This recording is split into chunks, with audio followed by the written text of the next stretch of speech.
Hi all, I'm Deirdre with Second Wind Vintage, and today I'm going to show you how to create an authentic rusty look on your furniture pieces. So there are many different products out there that you can use, the faux patina and stuff like that, which work great and everything, but sometimes it's nice to have 100% control over which bits turn, your rust colors and stuff.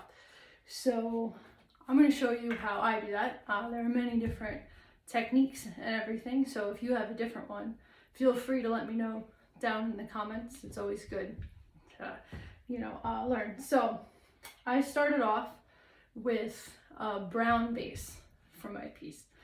You could do a black, you can do gray, stuff like that. Anything within that metal family. I did the brown. So I started off with, I stippled, which is you put the paint on and you literally like stab it to blend it, with a dark brown and slightly lighter brown. The paint I used was General Finishes, which is a self-sealing paint, which is very good for this technique because it lets you skip a step. That if you're using chalk paint will still work, but you do have to seal it before we do our rust stuff, because the rust involves water, and the chalk paint will start coming off because there's no sealer in there and it's water-based, so it'll reactivate the paint too much. So with the General Finishes, Fusion 2, I think Authentico does that as well. With the self-sealing paint, you don't have to seal it before you do your rust stuff, but if you're using a regular chalk like Dixie Belle, Jolie, any of those, you need to seal it first. So I put on my my brown base coat. I did two different colors because I didn't want it to be a straight color. I wanted there to be some variation in tone and stuff like that in there, and I played with that. Got it where I want it. That part's up to you. If you want it to be real textured, you do the stippling, the stabbing. You can also do it when you blend it, so it's a smoother look. It really depends on your own personal preference. So put down your base coat. I did that already, and then if you're using your chalk or your mineral paints that are not don't have a sealer built in, put a sealer on your piece before you start. We're going to be using water, so a polyurethane is best. I really don't know how well wax would play with this, so let's stick with a varnish or a polyurethane. If you're using the self-sealing paint, paint it up, and then the next day do this technique. Give the paint time to start doing its sealing thing and get nice and adhere to your piece. Otherwise, you might accidentally rub some off, and we don't want to do that. We want our base to be done. So this is, I did this side and I did the top already. So it looks a little chalkier than it will after we put on our top coat. To be done with it, the top coat's going to deepen it, and you're going to be able to see the variation in tone. So that's one thing. Once we do the technique and it dries, it's going to look chalky and a little white and washed out and weird. That's totally fine because it's going to look better. I'm going to wet a little bit of the side so you can see. So you can always test it using the water just to wipe. You can see how it's going to look. So see the orange and the verdigris and stuff. So this is what it will look like when we're done. It takes a while for it to dry, so I'm gonna do it like they do on the cooking shows, where I'm like, oh look, it's a done product, and then pull out the other one. So I'm gonna flip it over and we can start. So I can see the top. Alright, so I'm gonna work on this surface. I haven't done anything to it. I just did my base coat. I used the self-sealing paint, so I just let it chill out and do its curing thing. Get a little more well acquainted with my dresser before I'm going to start messing around with it.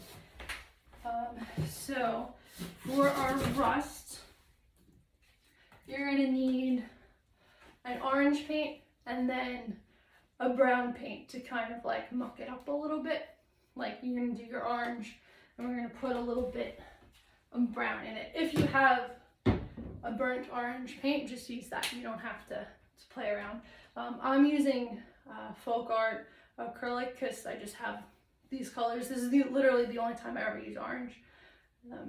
So I have this little squirt bottle and this works real well. Again, any water-based paint will work for this part, just not a latex paint.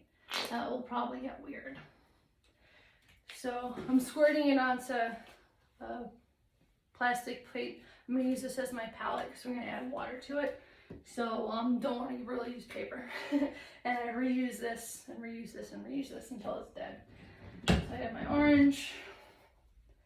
And I got another. I'm just going to put a dot of brown. I'm going to mix it up.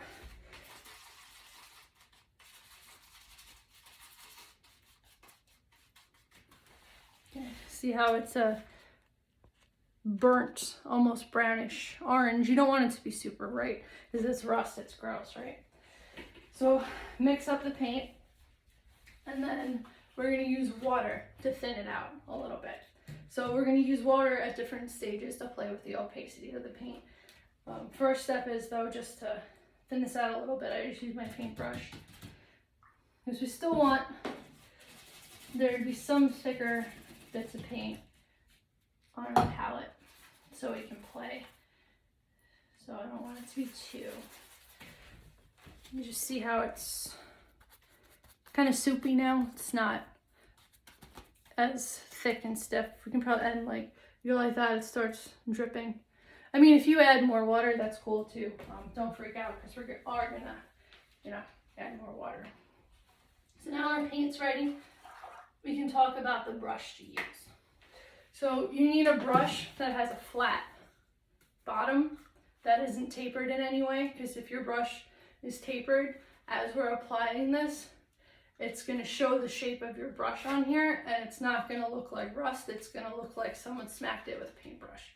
So you want a flat bottom, and we're going to be stippling. So we're going to abuse this brush. So you don't want to use your super special expensive brush. You want a brush that's kind of stinky, that was cheap, that you can replace easily. And also the fact that these bristles aren't the best quality and aren't super packed together for a nice smooth finish is going to benefit us a lot. So we want a crappy flat brush and natural bristle too. These natural bristles absorb the water and distribute it evenly, whereas acrylic, the synthetic ones don't do as well of a job. They'll just kind of like let it run off and it won't be the same. So we have our brush, we have our paint. I'm just gonna wet this first in our water. And I'm gonna blot off the extra so it's not sopping wet yet. I just want it wet to help thin it out, and then we're gonna continue to thin. So I'm gonna get some on the brush, not a super lot, and I'm gonna decide where do I want this rust to come from. I'm gonna go from the top down, I think a little bit, put a little bit here, put a little bit there. But you just start by just stipple it out. Or stab it, whatever you want to say. And it's gonna, and you start in one place and then you pull it out. So it's gonna be more opaque where you first started. And as you bring it out, it's gonna get thinner and thinner, more of a tint. You could always add a little bit more, like that. You can see that, okay. And then, so I have it laid down, and just pull it, and all these little bits, you can see the little bubbles. There's paint in there. So the general idea of this is you put it down with all the water. Just have to keep an eye on bristles because remember we're using a stinky brush for the effect. So just keep an eye out for bristles so you can pull them out if it sheds. So what I was saying, we're playing with the opacity of it. And all these little, so the thing is, you thin it out with the paint and you distribute it in kind of like this rough, textured, bubbly kind of way. And then the water is going to evaporate and leave the paint behind in our bubbles. And the reason why I laid my piece down is because we're going to be adding a lot of water to this. And if it's upright, gravity is going to take over way too much and it's going to be very, very drippy. Later you can go back and you can add drips where you want it in a controlled way, but when we're just laying down the rust to begin with, if it all drips, it's way too busy for this look anyway. If you're using this technique for a different effect, like a faux stone or something like that, that would work just fine. But with the rust, because we're playing with orange, it's just not, it's too much, too many things. So yeah, so I'm just laying it down, pulling it out, and when you see it starting to get dry, put a little bit more on your brush and blot it off, pick it up, and go from there. And so you can see this one is way wetter. That's fine too. I'm actually going to go back in a second once I get the general idea down. So over here where we had our really thick paint, now comes the fun and the scary part. I'm going to wet my brush, dry it off just a little bit pressing, but I still want it fairly soaked. And then I'm going to put it down like this. I think you can see how wet that's becoming. It's puddling, there are puddles, and that's good because that puddle now has all of that paint in it, and when it dries, it's gonna leave a stain, I guess you could say. It's more of a stain in the pattern of water. And if you think about it, that's really what rust is anyway. Like the rust marks and stuff you see, that's really what it is. It's the water that carries it and then stains it. So you don't have to go crazy with that. You could do that in some places and not others, and leave it thicker in other places. Just mess about. Evenly distributed if you want, asymmetrically distributed if you want. And it really doesn't take that much paint either because we're thinning it out with the water so much. So that's why I only have that little thing. Like that's enough for many shots. And because it's rust, like you want it to be a little bit on the abstract side. So just kind of go around to different places and put it down. And then because of the way so stuff dries from the outside in, so all these bubbles are going to start setting up and evaporate from the outside in. So you can wait a little bit, come back, pat them dry, and then so there'll be like a circle pattern, but the center was still water, so it's gonna come off when you blot it, but the outside has started drying. Pretty much it's like blood spatter analysis, kind of. That's what we're doing here. We're doing blood spatter analysis.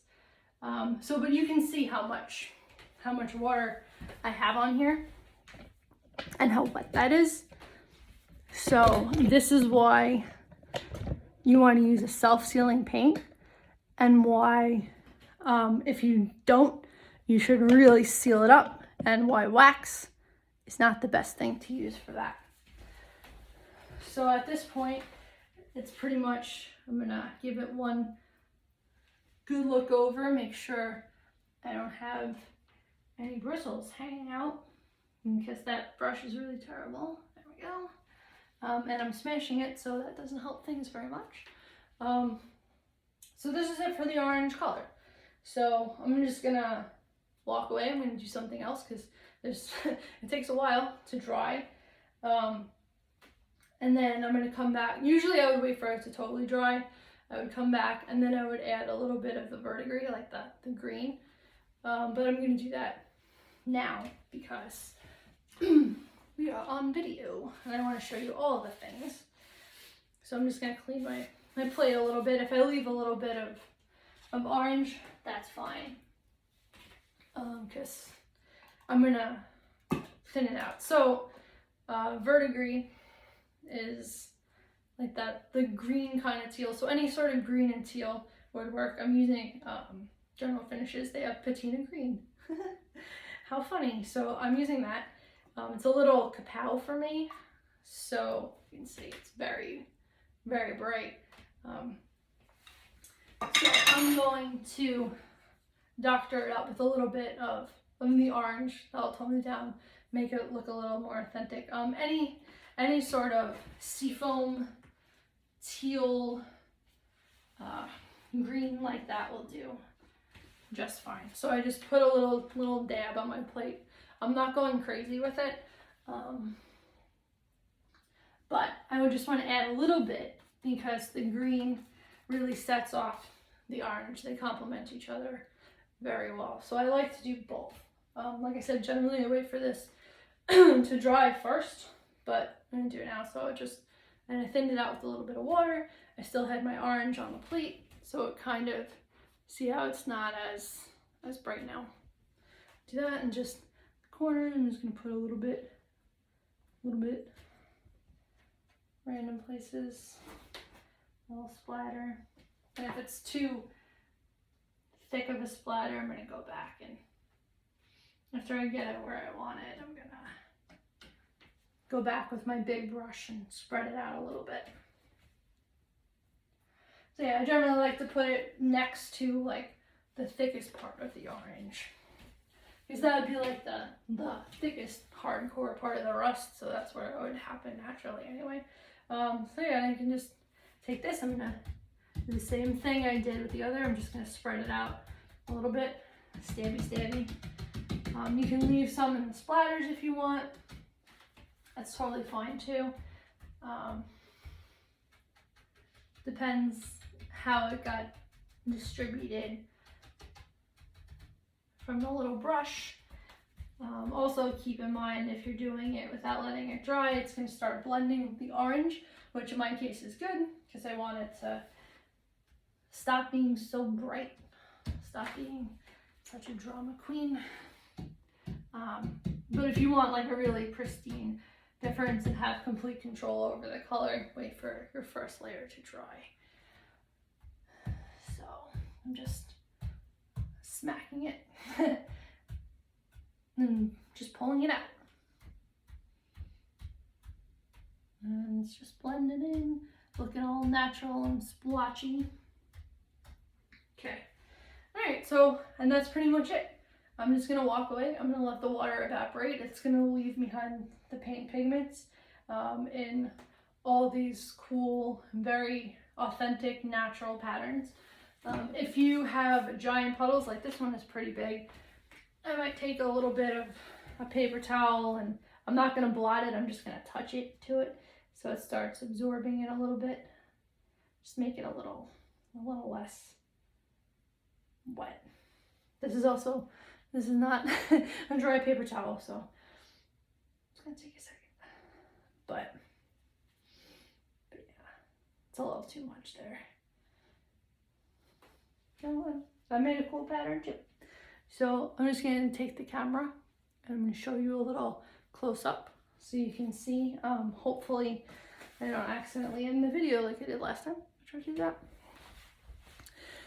But let's take a tour, if you will. All right. Did that work? No. Okay. So you can kind of see how that looks, how it's splotchy, how it's wet, how it's a little puddled. Those puddles are going to dry and it's going to leave it the paint pattern behind in that awesome puddly way. So, and that's pretty much it. It's just smack it on, walk away, and come back, seal it up when you're ready to have it sealed up. I'm going to seal it with polyurethane. You can seal it with whatever you want after this point.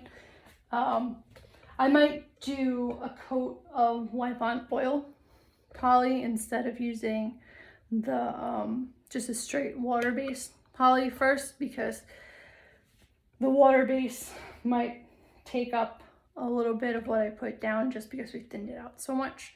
And I mean, it'll be fine, but it's kind of annoying.